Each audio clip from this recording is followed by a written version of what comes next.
27 अगस्त 2014 America के अंदर बने एक घर में से एक महिला ने पुलिस वालों के पास फोन किया और पुलिस वालों को तुरंत ही वहां पर बुलाया। वो महिला जिसने पुलिस वालों के पास फोन किया था वो बहुत ही ज्यादा घबराई हुई थी, जिसकी बात सुनते ही पुलिस वाले तुरंत ही उस घर के बाहर पहुंच गए।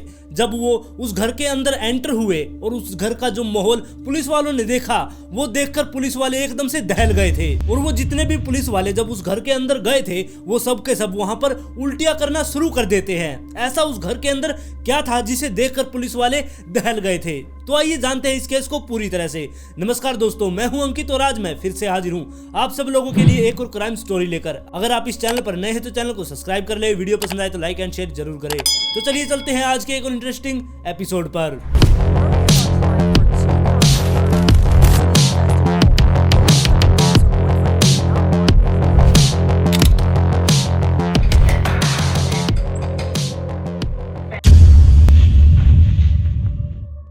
1983 में एक एरिका नाम की लड़की का जन्म हुआ और उसके दो भाई और थे जो उससे छोटे थे। ये तीनों ही बहुत अच्छे से रहा करते और जो उसके पिताजी थे, मतलब कि एरिका के पिताजी, वो एक मैकेनिक थे और जो उसकी माँ थी वो हाउस वाइफ ही थी, लेकिन वो अपने कुछ आर्ट वगैरह बनाया करती और उनको बेचने के लिए वो बाहर जाया करती। वैसे मोस्टली वो घर पर ही रहा करती। और जैसे जैसे टाइम बीतता जा रहा था, जो एरिका थी उसे बहुत छोटी उम्र में ही बहुत ज्यादा डर लगने लगा था। उसे ऐसा लग रहा था कि उसके माँ बाप उसे छोड़ देंगे, वो अकेली रह जाएगी। ये पता नहीं उसके मन में डर क्यों बैठ गया, लेकिन इसके बारे में वो जब भी अपने माता पिता से बात किया करती, उसके माँ बाप उसे बस समझाकर छोड़ दिया करते। और ऐसे ही दिन बीतते जा रहे थे और जब एरिका 16 साल की हुई तब वो मैकडॉनल्ड्स के अंदर जॉब करने लगी। अब वो वहां से अपनी पॉकेट मनी निकाल लिया करती और उस टाइम पर वो हाई स्कूल में भी थी। और साथ में ही वो मैकडी में काम करते करते उसे एक रायमंड नाम का आदमी मिल जाता है, जिसकी उम्र उस टाइम पर सिर्फ 23 साल की थी।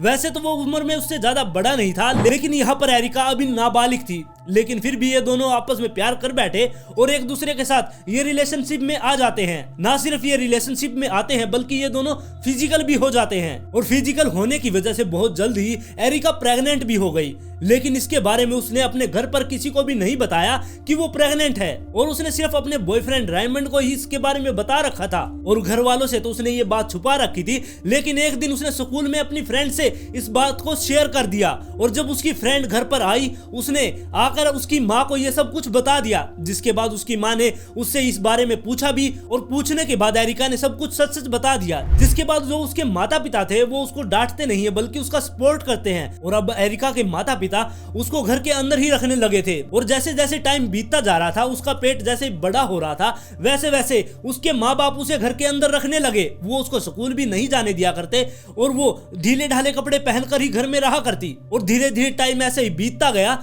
और उसकी डिलीवरी का टाइम आ गया और उसने अब हाई स्कूल भी पास कर लिया था। और हाई स्कूल पास करते ही उसने एक लड़की को जन्म दिया जिसका नाम उसने केला रखा था। और जब उसने लड़की को जन्म दे दिया, उसके माता पिता ने उससे कहा कि वो अपने बॉयफ्रेंड यानी कि रायमंड को भी अपने घर पर रहने के लिए बुला ले। जिसके बाद रायमंड भी अपने काम को छोड़कर उनके घर पर रहने के लिए आ जाता है। अब ये दोनों और उनकी बेटी यहीं पर रहा करती और जो उसके माता पिता थे वो बाहर जाकर काम किया करते और उनके लिए कमा कर लाया करते। और जो एरिका की माँ थी वो उसकी बेटी की बहुत अच्छे से देखभाल भी किया करती। और अब सब कुछ अच्छे से चल रहा था। और जो एरिका के माता पिता थे उन्होंने एरिका से सिर्फ यही कहा था कि वो अभी बहुत छोटी है, वो और बच्चे पैदा करने के बारे में अभी ना सोचे। और फिर ऐसे ही चलता रहता है। 2 साल और निकल गए और जब वो 20 साल की थी, एरिका जब 20 साल की थी, वो दोबारा से प्रेग्नेंट हो जाती है और जल्द ही उसने एक बच्चे को और जन्म दे दिया जिसका नाम उन्होंने निकोलस रखा। अब एरिका और रायमंड का दूसरा बच्चा हो गया था। उसके बाद से वो दोनों वहां से चले जाते हैं, यानी कि एरिका ने अपने माँ बाप का घर छोड़ दिया था और वो रायमंड के साथ उसकी बहन के घर पर, यानी कि रायमंड की जो बहन थी उसके घर में रहने के लिए चली जाती है। वहां पर वैसे तो उसकी बहन नहीं रहा करती, काफी टाइम से उनका घर खाली पड़ा था, इसलिए वो दोनों उस घर में शिफ्ट हो गए। अब वो दोनों वहीं पर रहने लगे थे। और जब ये दोनों दूसरे घर में शिफ्ट हो गए, वहां पर जाने के बाद जो रायमंड था वो एकदम से चेंज हो गया, मतलब कि वो उसे अब्यूज करने लगा था। हो सकता है जब एरिका अपने माता पिता के यहाँ रहा करती, इसलिए वो उसे टॉर्चर नहीं किया करता। लेकिन अब वो अपने घर के अंदर आ गया था, अब यहीं पर उन दोनों को कमाना था और यहीं पर उनको रहना था। और रायमंड अब ये सोच रहा था कि यहाँ पर उसे देखने वाला कोई भी नहीं है, इसलिए वो यहाँ पर उसके साथ कुछ भी कर सकता है, जिसकी वजह से वो उसे वहाँ पर अब्यूज करना शुरू कर देता है। पहले तो एरिका भी उसके साथ काम पर जाया करती, लेकिन रायमंड ने उसकी जॉब भी छुड़वा दी थी। वो उसे अपने कंट्रोल में लाना चाहता था, इसलिए उसने उसकी जॉब छुड़वा दी ताकि वो उसके ऊपर डिपेंड हो जाए। और धीरे धीरे रायमंड ने उससे कहा कि वो अपने माता पिता से भी बात ना करे, और जो उसके यार दोस्त हैं, उसके फ्रेंड्स हैं, उनको भी उसने कह दिया कि उनको भी बाय कर दे, उनसे भी वो किसी तरह का कॉन्टेक्ट नहीं रखेगी और ना ही उनसे कभी वो बात करेगी। और फिर धीरे धीरे जो रायमंड था उसने एरिका को धमकाना भी शुरू कर दिया। उसने उससे कहना शुरू कर दिया कि वो अगर किसी और से बात करती हुई उसे मिल गई तो वो उसको छोड़कर चला जाएगा। और आपको तो पता ही है कि वो बचपन से ही बहुत ज्यादा डरा करती कि उसके माँ बाप उसको छोड़ जाएंगे। अब उसे ऐसा लग रहा था कि रायमंड भी उसे छोड़ जाएगा। इसी डर का फायदा रायमंड अब उठा रहा था। और जो फिर एरिका थी उसने धीरे धीरे घर से बाहर जाना ही बंद कर दिया। अब वो अपने घर के अंदर ही रहा करती और साथ में ही उसने अपने ऊपर भी ध्यान देना बंद कर दिया। पहले तो वो बहुत ही ज्यादा फैशन करके बाहर निकला करती, उसके नेल्स भी बहुत बड़े बड़े थे और वो कपड़े भी बिल्कुल अच्छे पहनकर बाहर जाया करती। लेकिन अब उसने बिल्कुल ही सब कुछ छोड़ दिया था। अब वो ना तो फैशन किया करती, उसने अपने नेल्स भी काट लिए थे और बहुत ही ढीले ढाले वो कपड़े पहनकर घर में घूमा करती। और ये सब तो इनके बीच में चल ही रहा था। लेकिन जो रायमंड था उसने एरिका से कहा कि अगर तुम्हारे कोई और बच्चा हो गया तो मैं तुम्हें छोड़कर यहाँ से चला जाऊंगा। इसके बावजूद भी ये दोनों बिना प्रोटेक्शन के वहां पर संबंध बनाया करते। अब आप लोग समझ ही सकते हैं कि बिना प्रोटेक्शन के वो सब कुछ चल रहा था। तो जल्द ही जो एरिका थी वो फिर से प्रेग्नेंट हो गई। और जब वो प्रेग्नेंट हो गई तो वो बहुत ज्यादा डर गई थी कि उसके पति को जब उसके बारे में पता चलेगा कि वो प्रेग्नेंट है तो वो उसको छोड़कर चला जाएगा। लेकिन यहाँ पर एरिका के पास दो ऑप्शन थे कि वो या तो अपना अबॉर्शन करवा ले या फिर अपने पति को कन्विंस कर ले कि उसका बच्चा पैदा होने के बाद वो उसे एडॉप्शन में दे देंगे। लेकिन एरिका ने एक तीसरा ही ऑप्शन चुन लिया था। उसने सोचा कि वो अपने पति को इसके बारे में बिल्कुल भी नहीं बताएगी और वो इस बच्चे को जन्म भी देगी। इसी घर के अंदर वो अपने बच्चे को जन्म देगी और उसे पालेगी अपने पति को बिना बताए। ये कैसे मुमकिन हो सकता है? लेकिन ऐसा यहाँ पर हुआ। और ऐसे ही फिर टाइम बीतता जा रहा था। जो एरिका थी वो पहले भी बहुत ढीले कपड़े पहना करती, लेकिन अब उसका पेट बाहर दिखने लगा था। इसकी वजह से उसने और भी ज्यादा ढीले कपड़े पहनने शुरू कर दिए थे। लेकिन अब ये नहीं समझ आ रहा कि जो रायमंड था उस घर के अंदर उसे ये नहीं दिख रहा था कि उसकी भी प्रेग्नेंट है। लेकिन फिर भी इनकी जिंदगी ऐसे ही चलती रहती है और उसके 9 महीने पूरे हो गए और एरिका फिर एक दिन बाथरूम में जाती है और एक बच्ची को जन्म देती है। उस बच्ची को जन्म देने के बाद वो उस बच्ची को बाहर लेकर आती है और जो उनका घर था उसके फर्स्ट फ्लोर पर जाती है। वहां पर उन्होंने एक स्टोर सा बनाया हुआ था, उसके अंदर बहुत सारा कबाड़ पड़ा हुआ था। उस कमरे के अंदर जाकर वो एक गद्दे के ऊपर उस छोटी सी बच्ची को लेटा देती है और उसे छोड़कर वो नीचे आ जाती है जैसे कि अभी कुछ हुआ ही नहीं है। और फिर ऐसे ही 2-3 हफ्ते निकल गए।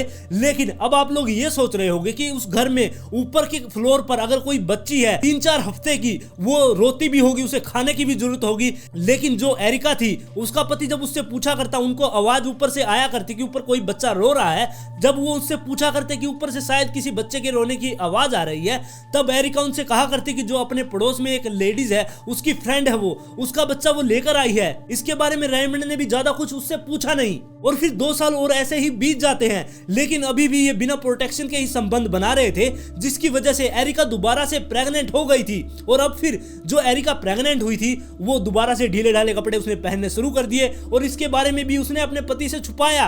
और जल्द ही उसने एक बच्चे को और जन्म दिया, वो भी एक लड़की थी। उसको भी उसने ऊपर जाकर एक दूसरे कमरे के अंदर उसे भी बंद कर दिया और वो नीचे आकर बिल्कुल ऐसा व्यवहार कर रही थी कि यहाँ पर तो कुछ हुआ ही नहीं है। अब आप जरा सोच कर देखिए, जो वो बच्चे उन कमरों के अंदर बंद थे उनके साथ क्या बीत रही होगी। एक तो वो बच्ची जो काफी समय से मतलब कि 2-2.5 साल से उस कमरे के अंदर बंद है और अब एक बच्ची और आ गई जो अभी अभी उस कमरे के अंदर बंद थी। वो बच्ची ना तो उन कमरों से कभी बाहर निकली और ना ही उनको खाना पीना अच्छा दिया जा रहा था और ना ही उनकी कोई वैक्सीनेशन हुई थी। वो बस सारा दिन उन गद्दों के ऊपर पड़ी रहा करती। और फिर धीरे धीरे ऐसे ही टाइम बीतता जाता है और जो इनकी बड़ी बेटी थी यानी कि कैला, वो अब 13 साल की हो चुकी थी और जो निकोलस था वो 10 साल का हो गया था। एरिका अपने मोहल्ले में तो अपने सभी लोगों के साथ ऐसे व्यवहार किया करती कि उससे ज्यादा अच्छी माँ तो हो ही नहीं सकती। और इनके घर के अंदर का सच इतने सालों तक इसलिए छुपा रहा क्योंकि इनके घर के अंदर ना तो कोई इनका दोस्त वगैरह आया करता, ना ही उसकी फैमिली वाले आया करते। इसकी वजह से ये सच इतने सालों तक छुपा रहा था। और जब ये सच सामने आया और इसके बाद जो इस केस में ट्विस्ट आएगा वो सुनकर तो आप एकदम से दहल जाएंगे कि ये सब क्या हो गया। और अब जो वो पहले बच्ची हुई थी, मतलब कि वो छोटी सी बच्ची, अब वो 3 साल की हो चुकी थी, और जो वो दूसरी बच्ची थी वो 5-6 महीने की हो चुकी थी। और फिर आता है 27 अगस्त 2014। इस दिन जो एरिका थी उसको अपनी बेटी के साथ यानी कि कैला के साथ कहीं बाहर जाना था, इसलिए वो किसी को ढूंढ रही थी कि वो उसके बेटे की देखभाल करे, यानी कि निकोलस की वो देखभाल करे, ताकि वो बाहर जाकर मार्केट से अपना काम करके वापस घर पर आ सके।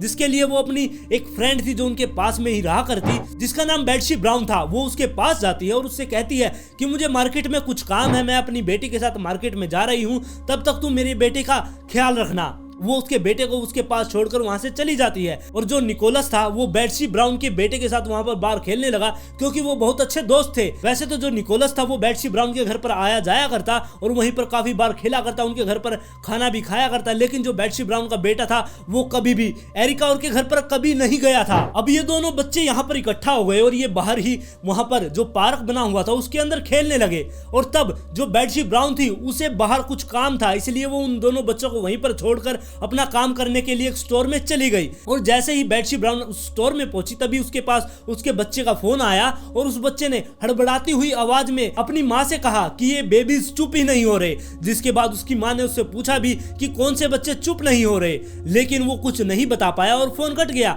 जिसके बाद उसकी माँ भागती हुई वापस आई। उसने सोचा कि एरिका के घर पर तो कोई बच्चे नहीं है, तो वो किसके घर पर चले गए हैं। जिसके बाद जैसे ही वो घर पर वापस आई उसने अपने बच्चे के पास दोबारा फोन मिलाया और उनसे पूछा कि वो दोनों कहाँ पर है। जिसके बाद उसके बेटे ने बताया कि वो एरिका के घर पर हैं। फिर जो बेट्सी ब्राउन थी वो उनके घर पर जाती है और एरिका का डोर जैसे ही उसने खोला उसकी ठोकर लगी और ठोकर लगते ही उसने घर के अंदर जो कुछ देखा वो देखकर वो एकदम से दहल गई थी। और जैसे ही वो अंदर गई उसने देखा कि पूरे घर के अंदर बहुत सारा कूड़ा गिरा हुआ है। जी हाँ, वहां पर बहुत सारा कूड़ा गिरा हुआ था और ना सिर्फ कूड़ा था, वहां पर बहुत गंदी स्मेल भी फैली हुई थी। और ये स्मेल किसी और चीज की नहीं बल्कि पोटी की थी। और वहां पर खड़ा होना भी बहुत ज्यादा मुश्किल था। लेकिन जो बेट्सी थी उसने चारों तरफ देखा तो वहां पर थोड़ा कूड़ा नहीं बल्कि वहां पर ढेर के ढेर पड़े हुए थे। और जब उसने उनके किचन में देखा वहां पर भी किचन के अंदर भी जो बर्तनों का ढेर पड़ा हुआ था, ऐसा लग रहा था कि पूरे शहर का कूड़ा उठाकर इनके घर के अंदर डाल दिया गया है। और यहाँ तक कि उस घर के अंदर हर जगह पर छोटे छोटे कीड़े घूम रहे थे। मक्खियां मच्छर तो पूछो ही मत, इतने ज्यादा थे वहां पर जो सब जगह घूम रहे थे। और वहां पर खाना भी पैक करके रखा हुआ था, उसी कूड़े में से वो खाना उठाया करते, उसको पका लिया करते, खा भी लिया करते और बाकी बचा हुआ उसी में फेंक दिया करते। अब जो बेट्सी थी उसको लग रहा था कि वो वहां पर उल्टी कर देगी क्योंकि वो इतनी ज्यादा घबरा गई थी, लेकिन उसने अपने ऊपर कंट्रोल किया और उसने उन बच्चों से पूछा कि वो दोनों बच्चे कहाँ हैं जिसको तुम देखकर डर गए थे। जिसके बाद वो दोनों बच्चे उसे ऊपर की तरफ ले जाते, वो फर्स्ट फ्लोर पर गए और जैसे ही उसने गेट खोला, फर्स्ट फ्लोर का जो कमरा था उस गेट को जब उसने खोला, अंदर का जो माहौल था वो देखकर फिर से दोबारा से वो घबरा गई थी। क्योंकि जैसे ही बेट्सी ने वो गेट खोला उसने देखा कि उसके सामने एक गद्दा पड़ा हुआ है, बहुत ही सड़ा हुआ गद्दा उसके सामने था और साथ में उसके ऊपर एक 5 महीने की बच्ची लेटी हुई थी जो बहुत जोर जोर से रो रही थी। और जो वो गद्दा था वो पूरा का पूरा यूरेन में धंस चुका था। ना सिर्फ वो यूरेन में धंसा हुआ था बल्कि उसके ऊपर भी चारों तरफ पोटी ही पोटी गिरी हुई थी और यूरेन को सोख सोख कर वो गद्दा इतना ज्यादा फूल चुका था जिसकी वजह से वो बीच में से टूट गया था। जिसके बाद बेट्सी दूसरे रूम में जाती है और उसका गेट जब उसने खोला वो दूसरे रूम को भी देखकर हैरान हो गई, क्योंकि वहां पर भी एक 3 साल की बच्ची थी जो ऐसे ही एक गद्दे के ऊपर पड़ी हुई थी और वो भी पूरी तरह से पोटी में नहाई हुई थी। ऐसा लग रहा था कि किसी पोटी के ड्राम में उसे डुबोकर बाहर निकाला हो, ऐसे ही वो पूरी तरह से पोटी में धसी पड़ी थी और साथ में ही उस गद्दे के ऊपर वो पूरा का पूरा गद्दा यूरेन से सना हुआ था। जिसके बाद जो बेट्सी थी उसने अपना एक जैकेट उतारा और उन दोनों बच्चों के ऊपर उड़ा दिया ताकि वो बच्चे डरे नहीं और वो थोड़े शांत हो जाए। जब वो बच्चे दोनों शांत हो गए जिसके बाद उसने पुलिस वालों के पास फोन किया और पुलिस वालों को ये सारा कुछ बता दिया। फिर पुलिस वहां से भागती है अपनी गाड़ी उठाकर और उस घर पर पहुंच जाती है। पुलिस वाले भी जैसे ही उस घर के अंदर घुसे वो देखकर हैरान थे कि अंदर ये सब कुछ क्या है। और पुलिस ने जब वहां पर देखा कि इतना सारा वहां पर कूड़ा पड़ा हुआ है और फिर वो फर्स्ट फ्लोर पर जाते हैं, वहां पर जाने के बाद उन दोनों बच्ची को देखकर वो भी एकदम से घबरा गए थे। जिसके बाद उन दोनों बच्ची को उठाते हैं और वो हॉस्पिटल में भेज देते हैं। फिर वो उस घर को आराम से देखते हैं क्योंकि उन बच्ची को पहले हॉस्पिटल पहुंचाना बहुत ज्यादा जरूरी था। और पुलिस वालों ने उस घर के अंदर देखा कि वहां पर बहुत सारा कूड़ा पड़ा हुआ है।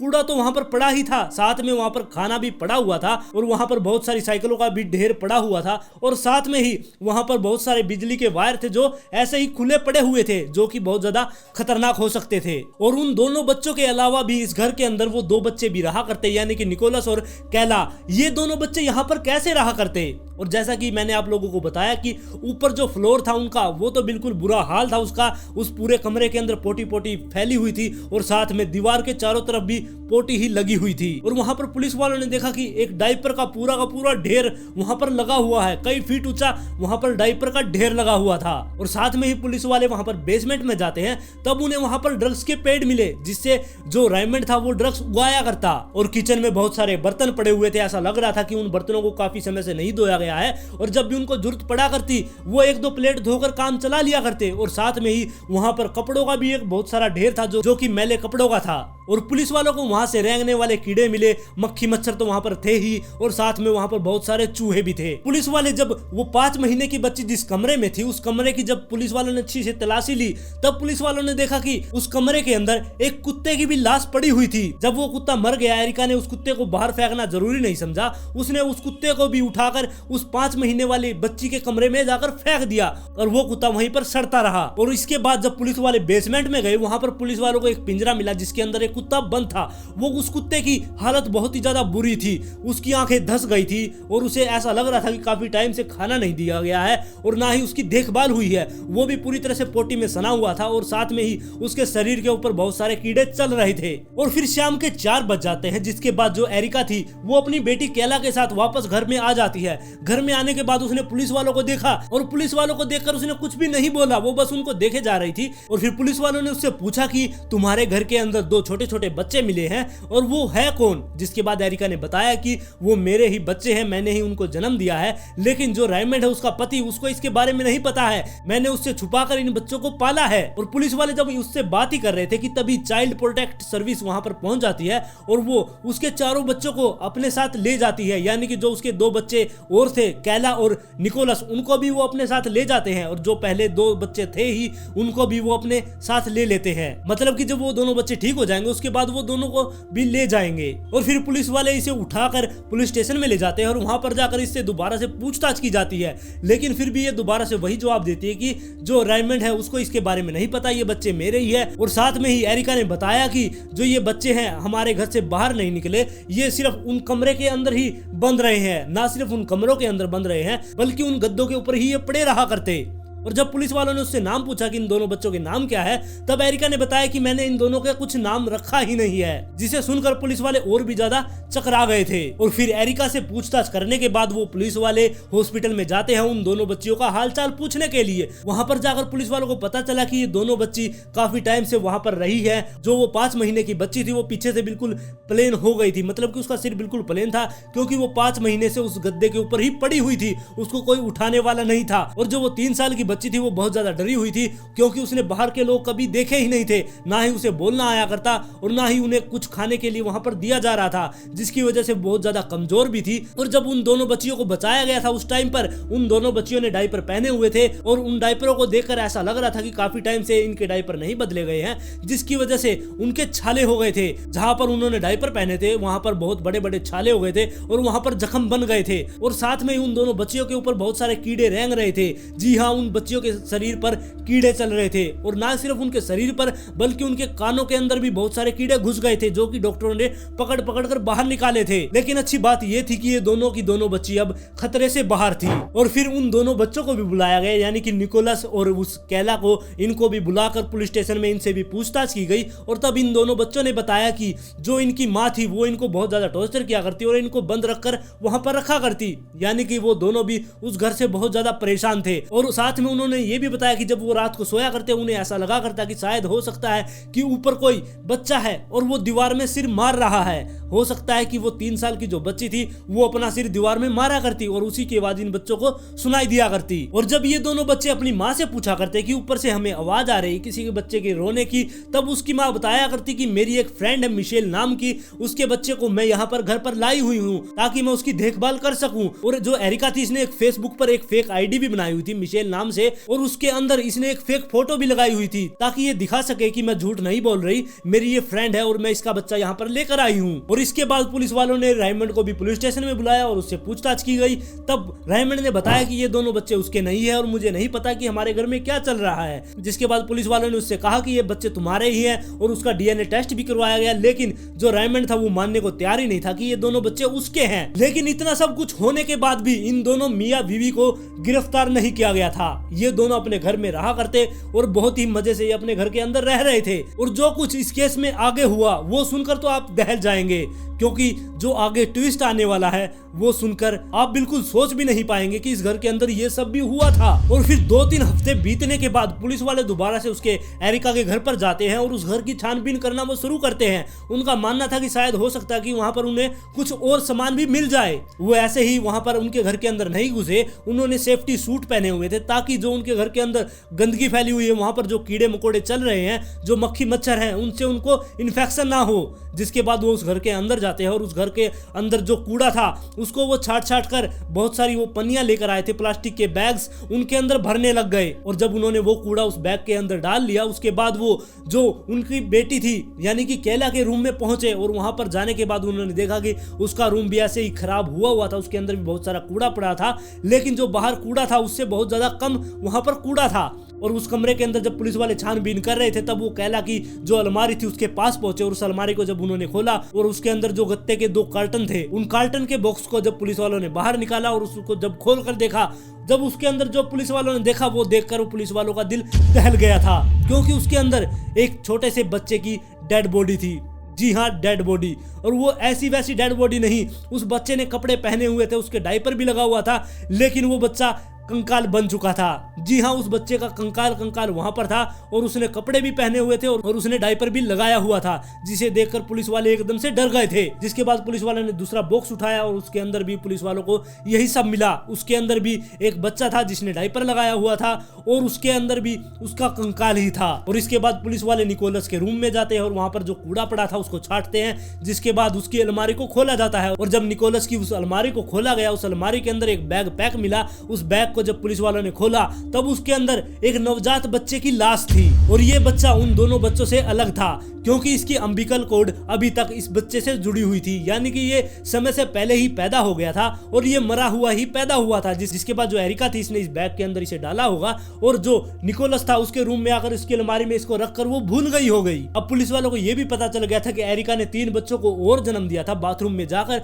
और इसके बारे में किसी को भी नहीं पता था। और जो ये 2 बच्चे मिले थे जिनका कंकाल मिला था पुलिस वालों को उस बॉक्स के अंदर से, इनके बारे में जब डॉक्टरों ने रिसर्च किया कि ये बच्चे कब मरे हैं और कैसे मरे हैं, तब डॉक्टरों को ये भी नहीं समझ में आया कि ये बच्चे मरे तो मरे कैसे हैं और ना ही ये पता चला कि इनकी मौत किस टाइम पर हुई थी, यानी कि कितने दिन पहले ये बच्चे मरे थे। जिसके बाद पुलिस वाले रेमंड और एरिका को उठा लेते हैं और इन्हें पुलिस स्टेशन ले जाते हैं। जिसके बाद इनके ऊपर केस चलना शुरू हो गया और अदालत में जो एरिका थी उसके ऊपर 2 बच्चों को मारने के और जो एक बच्चा मरा हुआ पैदा हुआ था और उसकी मौत को छुपाने का ये चार्ज उसके ऊपर लगे और साथ में ही जो उसके 2 बच्चे थे उनको टॉर्चर करने के उसके ऊपर चार्ज लगे और रेमंड के ऊपर 2 चार्ज लगे, जो कि वो एरिका को टॉर्चर किया करता उसका एक चार्ज और जो उसने घर के अंदर ड्रग्स वगैरह उगा रखी थी उसका चार्ज। जिसके बाद ये दोनों 5 साल तक जेल के अंदर ही रहे, क्योंकि इनकी ट्रायल स्टार्ट ही नहीं हुई थी। और जब 5 साल इन्होंने जेल के अंदर बिता लिए तब जून 2019 में इनके केस की ट्रायल शुरू हुई। अब आप लोगों को जानकर हैरानी होगी, जो रेमंड था उसे 4.5 साल की सजा हुई और क्योंकि रेमंड अब 5 साल जेल में काट चुका था जिसकी वजह से वो बाइज्जत बरी हो गया। और जो एरिका थी उसे 6 से 8 साल की सजा हुई, जिसके बाद वो 5 साल तो जेल में काट चुकी थी, जिसके बाद उसे अब 1-2 साल और जेल में काटने थे। और जब ये फैसला बाहर लोगों को पता चला उसके बाद लोग इनके ऊपर, जो जज था उसके ऊपर बहुत ज्यादा भड़क गए। अब आप लोग ही बताइए उस जज ने ठीक किया या बहुत ज्यादा गलत किया, या फिर एरिका की मेंटल हेल्थ ठीक नहीं थी जो उसने ये सब कर दिया। इसके बारे में आप अपनी राय मुझे कमेंट बॉक्स में जरूर दें। और आज की कहानी में बस इतना ही। अगर आप इस चैनल पर नए हैं तो चैनल को सब्सक्राइब कर ले, वीडियो पसंद आए तो लाइक एंड शेयर जरूर करें।